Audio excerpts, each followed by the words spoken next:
So what have you learned most, you think, if a bunch of business owners are listening to this, what have you learned most from a business owner standpoint, man? The good, the bad, the ugly? Well, I'm gonna put it away. So right out of college, I'll back up just a little bit. Right out of college, I sold copiers for about 11 months. Because again, we didn't have enough business for all three of us to work, and I said, I volunteered to leave. So I sold copiers, and that owner of that company over in Westport told me one day, he said, it's not about the things you do right in business. It's what you do wrong and how you handle the wrong things you do. So I think any automotive shop can fix your car, can put tires on, can change your oil, but it's how you handle a disgruntled customer, an unhappy customer when they come back with a problem, because mistakes happen. Yeah. It's inevitable. And how you handle that when they come back, that sets you apart from the competition. And that's what we try to do.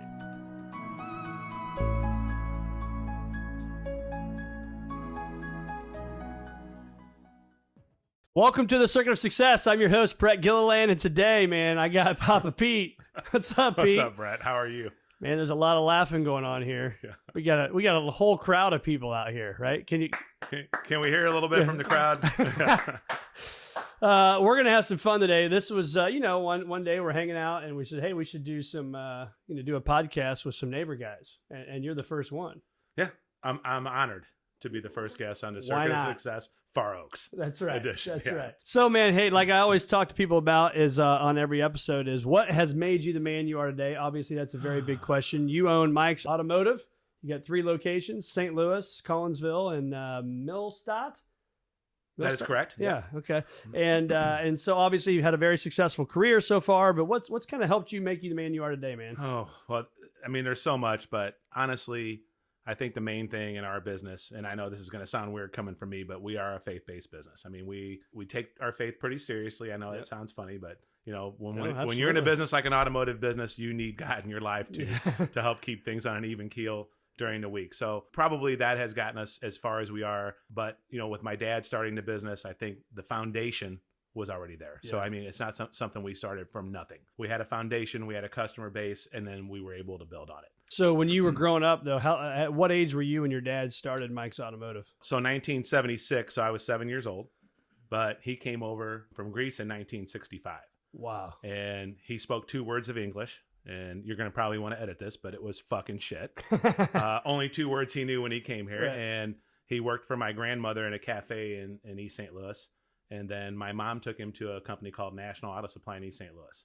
And they walked through the machine shop, and he couldn't speak any English. And my dad said, I can run that machine. I can run that machine. And my mom told the owner, he can run those machines. He can't speak English. And he goes, he's hired. Wow. So they hired him. He worked there for like 13 or 14 years before he opened his own business in 1976. How did they meet, your mom and dad? Oh, that's a good question. So my mom went to Greece in 1965, and my mom's uncle hooked her up with my dad on a blind date, so to speak, an arranged type deal. And they met. And while she's on vacation? No, on vacation. I think they met in like April and were married in July. Wow. How many years ago was that? 52 or 3 years ago. Amazing. 53 years. Yeah. Amazing. So he knows 2 words of English. When he came here. Yeah. When he came here, right. Yeah. And so he gets this job. He does that for a number of years. And then what? He said, I'm going to take a risk. Then he had a falling out with the company there, and another guy did. And I guess, I don't know if they were let go or they quit. And literally 2 blocks up the street, there was a building on the condemned list in South City. And my mom and dad went and put a lease on the building, and he opened up his own shop. The rest is history. That's it. Wow. I mean, that's how so you opened the one in St. Louis first. Correct. And how does he expand then as you kids get older and come in the business? Yeah. So you can imagine 3 pretty competitive brothers coming into a family mom and pop type business, all through high school and college. And, we butted heads a lot. So we came in to the business and worked there off and on when we were kids, going through high school, going through college, coming in, delivering parts. We had an auto parts store up until 1993 when the flood happened in South City. And then it just got worse and worse and worse, as far as not that we didn't get along, but we didn't get along that much at work every single day. Right. I mean, being with each other all day, it's a lot. So at that point, we knew either one of us or 2 of us were going to have to leave, or we're going to have to diversify or find other locations. So the Millstadt location became available, a very small business at that time that we knew we could buy and expand on, and we did that. And then 2 years later, the Collinsville location became available. And And wasn't that something you told me a story one time about the Collinsville location? Wasn't that kind of a luck of the draw thing or something in a newspaper or something? It was a newspaper clip that my wife had cut out and set on the counter one day and said, hey, you guys are, you can't work together. You want to expand. You should call about this. And I kind of put it on the side, and then she kept bugging me about it. And I called, and one thing led to another, and it ended up being in my hometown because I lived in Collinsville before I moved here to Caseyville. And I called about it, and little by little, it just became like, well, that's a great business. Why are they selling it? And that was it. Unbelievable. Yeah. So what have you learned most, you think, if a bunch of business owners are listening to this, what have you learned most from a business owner standpoint, man? The good, the bad, the ugly? Well, I'm going to put it away. So right out of college, I'll back up just a little bit. Right out of college, I sold copiers for about 11 months. Because again, we didn't have enough business for all three of us to work. And I said, I volunteered to leave. So I sold copiers. And that owner of that company over in Westport told me one day, he said, it's not about the things you do right in business. It's what you do wrong and how you handle the wrong things you do. So I think any automotive shop can fix your car, can put tires on, can change your oil, but it's how you handle a disgruntled customer, an unhappy customer when they come back with a problem, because mistakes happen. Yeah, it's inevitable. And how you handle that when they come back, that sets you apart from the competition. And that's what we try to do. I've been in your shop. Obviously, you work on all of our stuff. And it's funny because you'll see people even from St. Louis that are closer to that location, but they may drive to Collinsville to see you. So, I mean, how do you build that client loyalty? Well, because I worked in the St. Louis shop, and I actually was hands-on for about 12 years. I actually worked in the machine shop, built engines. So you actually got your hands dirty? I got my hands dirty at one time. I know you guys find that hard to believe, but I did get my hands dirty. I have pictures. Right, I got pictures. So they're black and white pictures. Yeah, they're black and white, but it was a long time. It was a long time ago. But I did get my hands dirty. And I honestly think that's probably why Sherry was so attractive at the beginning, because I was a hardworking kind of guy. Sherry. Blue collar worker, wore a uniform to work every day. I mean, I was one of those. Right. And it was interesting. It was fun, but it's a whole nother level of respect when your customers walk in. I'll be honest, because I watched my brother in the front, running the front of the operation, and then me working in the shop, and the kind of customers that walked in when they talked to me versus when they talked to him. The respect level for a guy that was in the back getting his hands dirty, like my dad did, they were a higher respect. Oh yeah. Yeah. I mean, if you told them something, it was like, it was gospel. I mean, you said something and they believed you because you were out there, you were doing the work. But so I started out in the shop. I worked in there 12 years. I ground cranks. I bored blocks. I built engines. Wow. And then just eventually I was like, this is not really what I want to do. I'm a people person. I want to deal with people. I want to sell things. And that's what I want to do. So I like it. Yeah. I got to think the guy up front, though, is the one that gets the brunt of the conversations from the clients when they're pissed. Oh, yeah. So, right in the St. Louis shop, it's just pretty much my brother, and he has another guy that's there part-time. And then Millstadt, it's my brother, George. But in Collinsville, I have another guy with me up front, Tom, if you met. But yeah, and inevitably, when they know the owner's there on a day-to-day basis, which we try to be, they don't want to talk to anybody else about a problem than they do about the owner, with the owner. So we'll talk to Mike's son. They want to talk to the owner. So that's right. and it's one of those things. Sometimes it's hard, and you do have to fire customers from time to time. I mean, in your business, you may have to do the same thing. If it's not working, and what you're doing is not working for them, but you're doing the best you can, then sometimes you just have to say, I'm sorry, but I don't think I'm the best place for you. So talk about that, though, because you're right. We think about that. Other customers or other companies think about that. But you're making money on that, right? So how hard is that for you to say, it's probably best you don't come back here, go up the road? I always told my employees that if this is a very difficult customer and we're keeping them happy, okay, and they go to work that day and they're like, well, I wonder where Bob gets his car worked on because he's kind of a pain in the ass. Yeah. So, and he says, well, I go to Mikes Automotive, and they're like, well, if Mikes Automotive can take care of Bob, then I want them working on my car. That's a good point. But and I always told that, and you never know who sends a customer in through your door. It could be the cousin or nephew of your best customer. So we always had to be very careful how we talk to customers. But there is a time where it's just impossible to keep them happy. Like they come in time after time after time. And there is a time that you just have to say, I'm just probably, if you want to keep coming here, I'm fine with that. But I'm not the right shop for you. Yeah. There might be somebody better for you out there. So how do you do much goal planning? I mean, when you look at just the Collinsville store, which you run the day-to-day of that, I mean, do you do much goal planning? Because it's hard to know if my tire, which I believe that you probably put nails in our streets, don't you guys? I mean, we throw spikes down. Yeah, we throw spikes down. It's amazing how it just happened right when your kids go to college. I personally do. For my location, I set a daily goal. and I know where I need to be on a daily on an average for every day that we do business. So I keep track of mine like every day. So what's that look like? Are you going into like a journal, book? I keep everything on QuickBooks. Okay. So all my sales in QuickBooks, I can look at it on my computer program that we use for billing. And I look at that on a daily basis. I know what our average should be every day. And if I'm 3 days out and I'm below that average, then I'm having to talk with Tom and the techs and saying, hey, we need to sell stuff. I don't want to sell things that aren't broke on cars, but there's plenty broke on cars. Trust me. Oh yeah. I mean, our parking lot's full. We have plenty to do, but I'm just, I have a daily goal that I want to meet. Which I think is fat, because that's why I love doing these podcasts. Because we've talked a million times, but I never would have looked at that and said, okay, here's Pete. He goes in every day in QuickBooks. He's got a daily goal. Like, I don't know. I don't think about that stuff, but I think it's, as business owners, we need to do that. Well, and the thing is you got to understand that, except for maybe my oldest brother, we all went to college. So my dad never wanted us to be involved in the family business because it is a difficult business, but any business is hard. It doesn't matter whether it's automotive, but we never intended. See, my dad only knew how to work in the shop and get his hands dirty and sweat and go home tired every single day. And my mom and dad knew from the beginning that wasn't going to be us, that he didn't want that to be us. Yep. So I said, well, we don't have to do that. If we go to school and we learn how to operate the business and run it from the front instead of the back all the time, and I went to the seminars, and my brother and I went to all those sales seminars and training seminars on how to run an automotive shop. And the best way to run a shop is from the front. If you're a salesperson, you want to be in front of people. You don't want to be out back turning wrenches.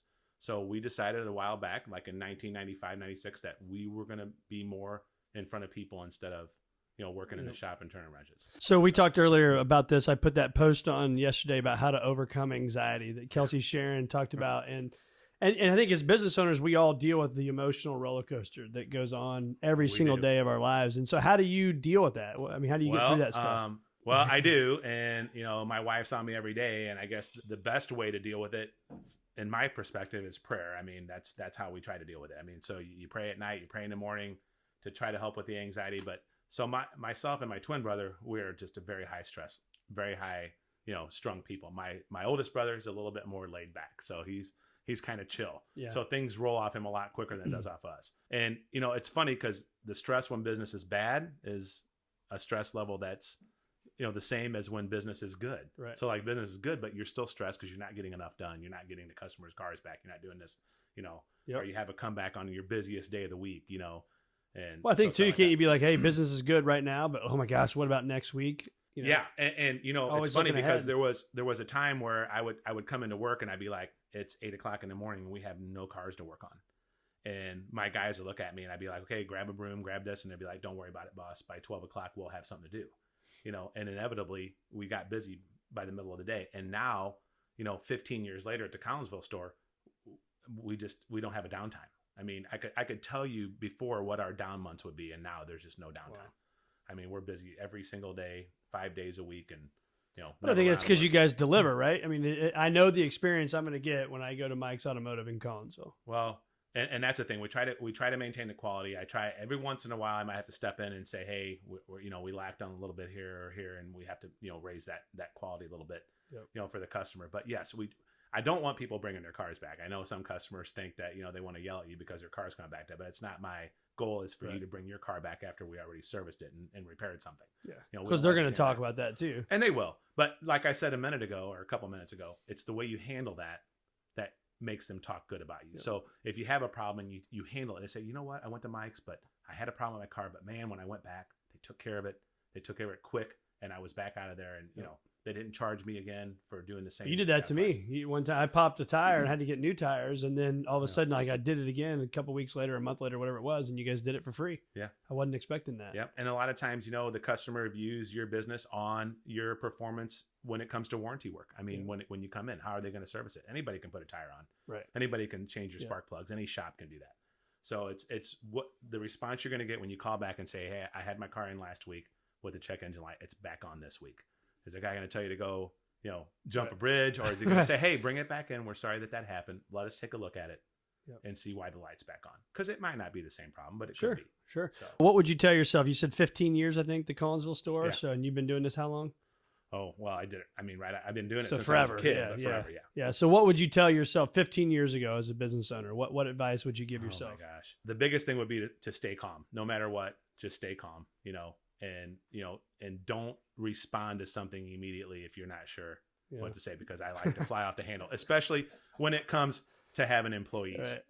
And customers are different, but employees are another thing, because you don't want to just jump. You just don't want to send that text message. Yeah, you don't want to just send that text message. Exactly. You want to give it some time, think it over a little bit before you actually respond sometimes. And like I said a minute ago, my dad sent us all to school. We all went to St. Louis University. We all got our degrees from there. He wanted us not to do this, but that actually worked out well, because it gave us a little bit of a temperament to deal with that, the business side of things, and also dealing with people and meeting people and how to interact with people at the same time. How much of your business is mindset versus physical? Obviously, there's a lot of physical stuff you do with cars, but how much of it's up here versus in the hands? Well, for me, it's all mindset now, because I used to go out and mount tires and stuff like that, but now it's all mindset. So no, I mean, well, that's a tough question, because I mean, most of what we do is physical in the shop, right? Sure. For the techs, but most of what I do is decisions of like, what do you do when this doesn't fix the car? Or what do you do, like yesterday, for example, when you brought a car in and they have a coolant leak, and you call the customer and say your radiator's leaking, and they say, okay, fix it. And then you drive it and you bring it back, and now the water pump's leaking. And it's a first time customer, and you got to explain to them that, and this is funny because that you asked that, because I had to explain to Tom. I said, I want you to listen to how I handle this. Not that I'm an expert at it, but you have to almost be sympathetic and act like you're distraught over it. Like, I'm so sorry that this happened. Yeah. I did not expect this to happen. But even though you're making money, you really are like, oh my gosh, like really. Yeah, I feel bad because and the good thing about having your parking lot full of cars is they know you're not trying to get over on them. They know that you have plenty of cars to work on, that I don't just have to sell them something they don't need. So I always thought about that, driving by a shop and seeing no cars, or driving by a shop and seeing a lot full of cars. The no car lot, well, they can get me in today, but what are they going to try to sell you that you don't need because they're not busy? So good point. Yeah. So what have you, as one, as a business owner, but number two, just as a family guy, obviously married, kids, all that stuff, a great family man. What have you learned during this pandemic that you didn't know maybe 10 months ago? Oh boy. Well, that's a tough one, because the pandemic really didn't affect us except for the very first month, because we were considered an essential business. So we were very worried at the very beginning of, so I told our employees, I said, hey, we're going to have some decisions here to make. I don't want you guys to worry about not having a job, but we're going to have some decisions to make. Some of them will be right. Some will be wrong. I don't know, because we've never dealt with this before. So, dealing with the PPP loan and the disaster loans and stuff like that. So I never knew that we would be faced with a time that we would have to worry about, next week not having anything to work on, or the next week, or possibly a month or two, or the possibility of being shut down and not being able to work at all. Because we didn't know at the beginning. We might be shut down. And if we're shut down, we're screwed. Right. I'm being honest. I mean, we're screwed if we're shut down. Because a couple of weeks, and it happened to us in 1993 when the flood happened. We were physically shut down, out of business, and we didn't know how to deal with it. And our problem is we were so new at it, we kept all our employees on payroll because we felt bad. So, at that point, you have to separate the emotional part of it with the business part of it. And you have to do what's right to keep your business open. And we had to make, we borrowed money. We did what we had to do to keep our business afloat in 1993 because we were physically shut down for 10 days. What about the personal side? Did you learn anything there from the pandemic side? Personally, yeah. Well, I know your kids are older. Like my kids, it's a totally different situation than where we're at. Yeah, but both of my kids were in college, so it was kind of a different situation for me because I get a phone call one day. My son's in Florida on spring break for a tennis tournament. Yeah. And my daughter's at Ole Miss in Mississippi, and I get a call, and my son's like, I'm going to school, I'm picking up my stuff, and I'm coming home. I'm like, what? And this all happened within 24 hours. So now, all of a sudden, you're accustomed to life at home with no kids, which at first I was very apprehensive about how that was going to work. And I'm like, but after a while, you're like, this is kind of nice. This is kind of nice. It's not bad. I come home, and there's nobody running around, you're having a drink, and you're with the wife, and you spend more quality time. And now all of a sudden, that's all over again. The kids are home from March until, the next year, to August. Right. But we did a lot of things together. We did things we never did together during the pandemic. My daughter loves to bake. We started making new recipes. Like we'd sit in the kitchen and cook. Now she'll tell you I was the boss and I bossed her around how to do this, how to do that. Well, she's not on the podcast, so you can say whatever you want. Right. But we made a lot of different meals. We had a lot more family time, a lot of meals together in the evening. We played games together, even though I'm not a huge board game player. Sure. But the kids are. So we played board games. We watched series. I've never watched a full series except for The Sopranos. Yeah. I know you're I probably never watched a full series on TV ever before the pandemic.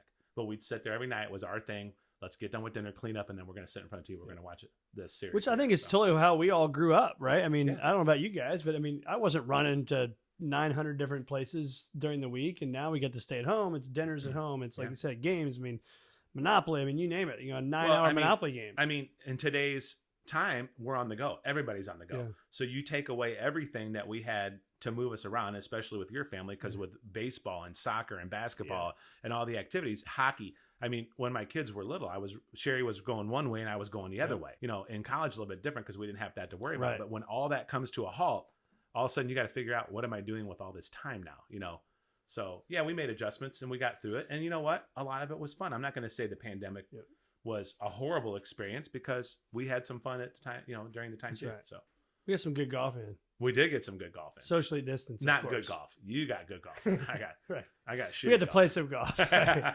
But you did teach my son some lessons on the golf course. Well, I did. And those weren't golf lessons. Those were, they weren't golf lessons. That's okay. They were life lessons. He still talks about it. Life lessons. Everybody knows Pete. You know the lessons my son got. So if I steal your cell phone, is there anything that you're married to there besides like maybe a calendar and email? Is there anything on your cell phone that you can't live without? Well, my contact list. Well, that's a good one. You know, it's kind of boring, but it's good. it's funny because you think you know these people's numbers because you've been calling them for years, but you lose your phone. All of a sudden, you can't think of it. You can't remember their phone number.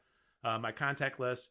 Sherry will probably say, my wife would say social media, although I don't post anything on social media unless it's business. Yeah. But I do like to look at it because again, she'll laugh, but I like to see when my customers' birthdays are, because I like to send them a personal text. Sure. I don't really do it in Facebook, but if I have their number on my phone, I'll send them a personal text, say, happy birthday, just thinking about you today, blah, blah. And it keeps it fresh. And they're like, oh, well, wait a minute, I need to get my car in there tomorrow. You know, you are right. I mean, you get the random text. I mean, you know, they know because of Facebook, but it still means they took that extra step to wish you happy birthday. Yeah. Which I think means a lot. Yeah, it does. So if mom and dad were to happen to listen to this, what would you want to tell mom and dad? Well, I mean, any kid in my position or in a business, family business, the biggest thing is I probably wouldn't have said it years ago is thank you, you know, because they laid the groundwork and they put the hard work in, and they really did. My mom left her career as a registered nurse to go help my dad, not knowing where that business was going to go, not knowing the risk involved and that they may lose everything at the time. And I will tell you that in 1976, my dad opened a shop. In 75 or early 76, when he quit his other job, they had $20,000 to their name after selling their house. They had nothing when they started the business, and they were moving to Greece. They were moving us all to Greece. Wow. And that's what was my dad. My dad's like, that's my home country. We're moving back. And my mom said, we're not moving. I'm not moving my kids to Greece. So they took the $20,000 they had and they went over to St. Louis and they put it down on that building and they bought the building. And then my dad went in there and started working every day. And my dad's like, we don't have any customers. My mom's like, I don't care. Build engines. You know, that guy comes in here, he's selling those old engines. Can't you make those new? She didn't know anything about the shop. My dad's like, yeah, I can make them new. So he started building these engines and putting them on the floor, you know, and then after that, I hope that guy buys that one. My dad was the kind of guy, and I still live by this. If you can get it done today, then why wait till tomorrow? Just because a customer drops their car off today and says, I don't need it back until next week, that makes me nervous. Don't tell me that. Right. You know, I don't want to hear that. I'm going to get it. I want it done today. Yep. And my dad always was that kind of guy. I don't care if he's not picking up today. It's going to get done today. Well, it's amazing if you just listen how much you can learn, right? My 8th grade history teacher said you got 2 ears, 1 mouth, use them proportionately. That's right. My dad is a very wise man with probably a 9th grade education and probably one of the smartest guys that I, not running a business, but how to, mathematically street smart. Yeah. The guy knew how to work, and he knew how to make it work. Well, I think it says a lot too that you got 3 kids, 3 boys that all went to a great university and still wanted to come back into this career and all work together. We didn't know it. I mean, I was going down the financial road. I wanted to get a finance degree and go be a stockbroker. And my brother wanted to be a lawyer, and he went and did all the pre-law classes. And my other brother was going to be a doctor and then a meteorologist. And then we all ended up working together. Yep. I know it sounds funny, but you have these dreams when you're growing up of, I don't want to do this, I don't want to do that. But then ultimately the family business was the way for all of us to go. And it gives us the most flexibility and, Well, I think Brad Keene is hiring in his Collinsville location that'll open later this year for Visionary. So maybe if this thing doesn't work out, you can go work there. I can go work there. Is that cool? Yeah, he's going to have a bar in there, I heard. Exactly. I told him a sink doesn't constitute a wet bar, I told him. Right. Just have a refrigerator or something for Papa Pete, right? So where do our listeners find more of Mikes Automotive? Where you guys' website, social media? Mikes Automotive.net. We have a location in Collinsville on St. Louis Road. We have a location in Millstadt on Commercial Street and in South City, South St. Louis on Ivory Street. So if you look us up on the internet, www.mikesautomotive.net, give you all the information you need to know. And if you ever, have a car problem or a tire problem, anything except for bumps and dents, that's what we always say. That's what we do. But you find a person for that. We can find somebody for that. That's right. Yeah. I've never told you this, but I think it's really cool. It seems like, we can joke and laugh. We have a great time. We're very lucky with all of our friends and all the stuff that we get to do. But it's really cool because you're always one of the first people to write a check. We have Swing for Hope. Yeah. And I know that's near and dear to your heart for cancer. And I just, want to say thank you to you publicly that always one of the first guys to send a check in, man. So thank you. Yep. Thank you. We're glad to do it. Well, awesome. It's been, I didn't know where this was going to go. I said when we started hitting record, I said, this is either a career ender or we're just going to have some fun and give some knowledge. And I think we hit a home run with some knowledge today. So appreciate the time, man. Thanks, Brett.